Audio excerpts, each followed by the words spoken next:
Hi everyone, my name is Sam and welcome to my mental health journey.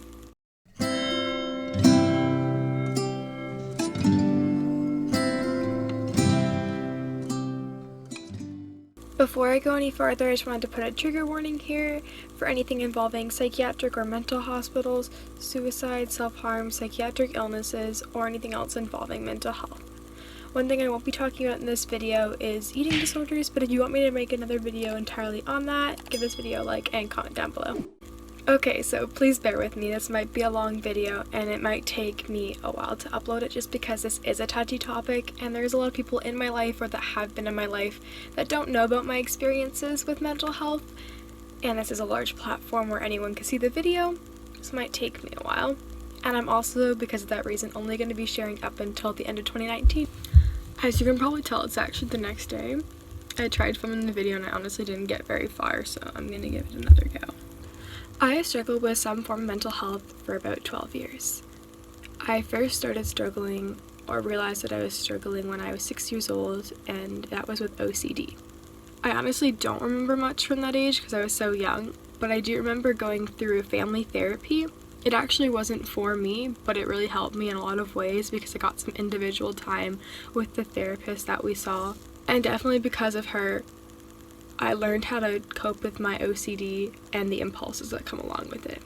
I had a lot of problems with friends throughout my entire elementary school experience from kindergarten all the way up to 8th grade, and that is in addition to a lot of family problems that I actually can't cover, but definitely had a big impact on me.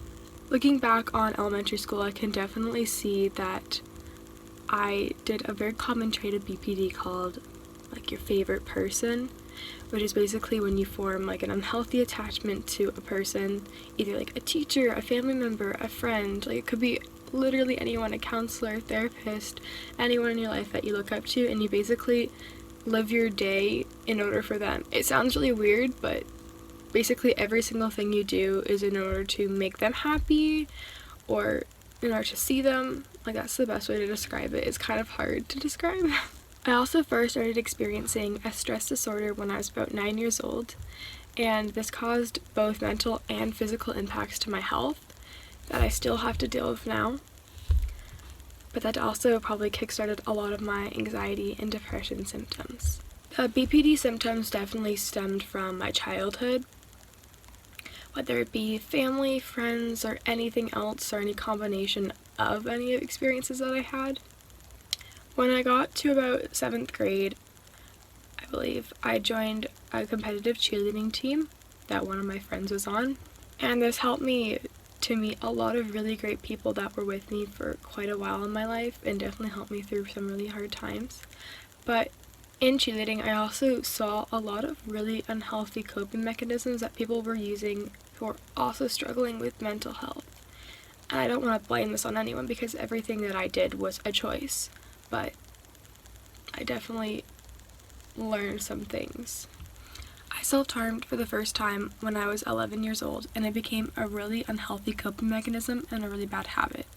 Early on in high school, I had a really big falling out with my friends, and I pretty much lost everyone, and it definitely made me very depressed. In 10th grade, things really started to turn around for me, both family, friends, and also school. Everything was just really, really, really good for me. But then that following summer, I lost a really good friendship and a favorite person, and I finally agreed to see a therapist about my other problems that I was having. After a while, I stopped going to therapy, and I just started hiding all of my emotions, and this is when my self-harming behaviors became especially bad, and I made my first suicide attempt. Things progressively just kept getting worse and worse until it was just so much all piled on top of each other. It was just a combination of everything. I stopped enjoying the things that I loved to do, and it just eventually got to the point where I just didn't want to live anymore. I was going to try and overdose until I had a conversation with some of my friends, and that conversation I had with them saved my life. It was a Tuesday evening. I had just finished my band after school activity, and I had my cheerleading practice coming up, and I was like, there's no way I can do this anymore, and I ended up in the ER, and I was admitted to hospital after like probably 9 hours of the ER and the crises room and talking to social workers and psychiatrists, and I was put into a psychiatric unit in the hospital. I could definitely go way more into depth about psychiatric hospitals and what they're like, because each one I've been to is a little bit different, but I'm not really going to talk too much about them here. But basically, I stayed there for probably about a week, and then I was discharged, and I got in contact with a psychiatrist, and I was like on medication again, and I was much more hopeful. I ended up also having to quit cheerleading at this time because my mental health was so bad that I couldn't make a commitment to the team, and I didn't want to let anyone down because I just wasn't in the headspace to do it. I started spending a lot more time with friends, which really helped having like a better social life, because with cheerleading and band and all my schoolwork and also having a job, I just didn't really have any time to have a social life, so that really made a difference.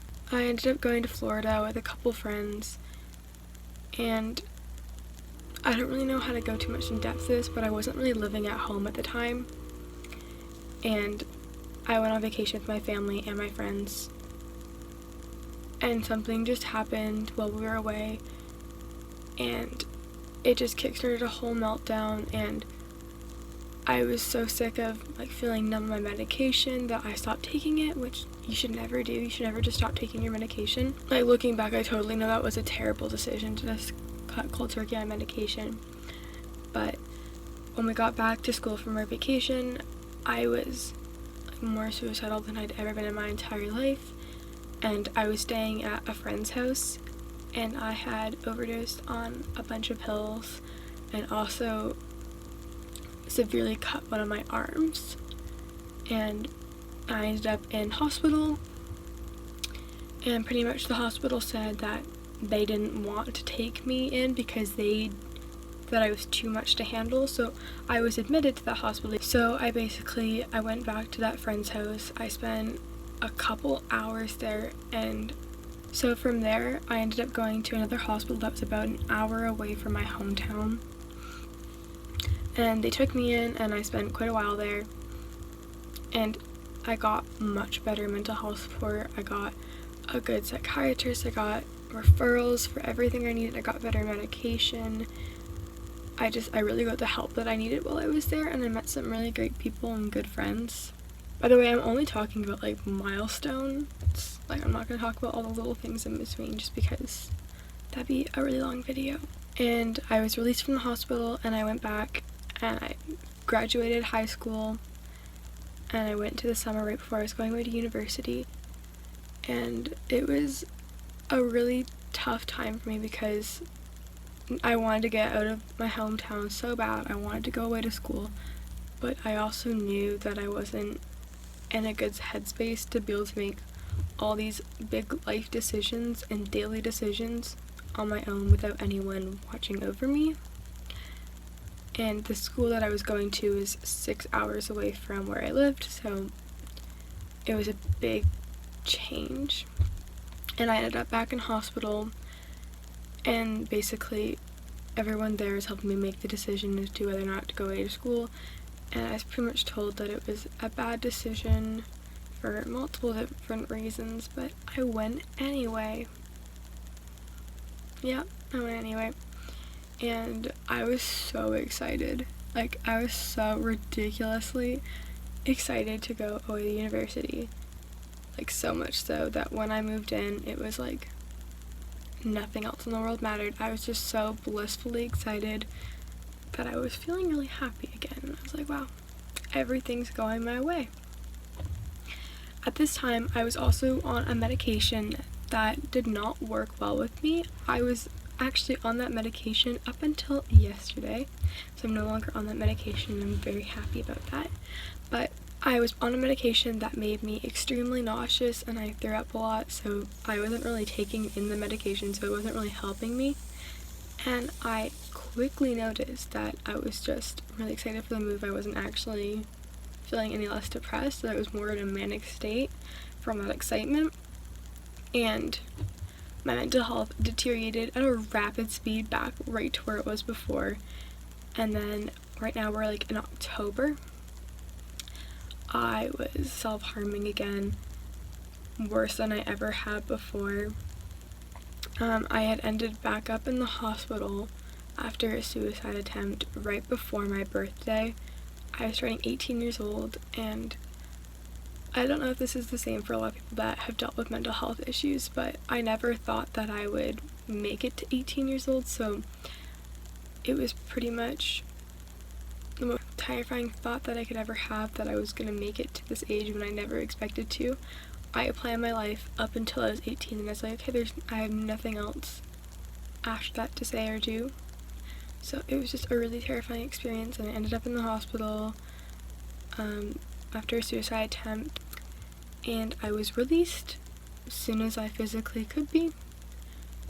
And I went back to school, like the day after I went back to school, and I went home for Christmas, and I got to see my psychiatrist again, and he just didn't believe me that I wasn't doing well. He's like, no, you're fine, like, you're honestly doing fine, you're still here. So I went back to school, and now this is January 2020, and I don't really want to talk about anything else that happened after that just because it's all pretty fresh, but I can make another video like as an update, and I don't mind answering like any questions you guys have or making any videos. So I just want to say thank you so much for watching my video. If you want to know any other details about my journey, what it was like in hospital, any of the smaller things I didn't mention because I only talked about really big milestones, so if there's any like specific time frames that you're curious about, I can definitely make videos on that. I don't mind answering any questions if you want to comment down below or message me on Instagram. Thank you so much. Don't forget to like and subscribe.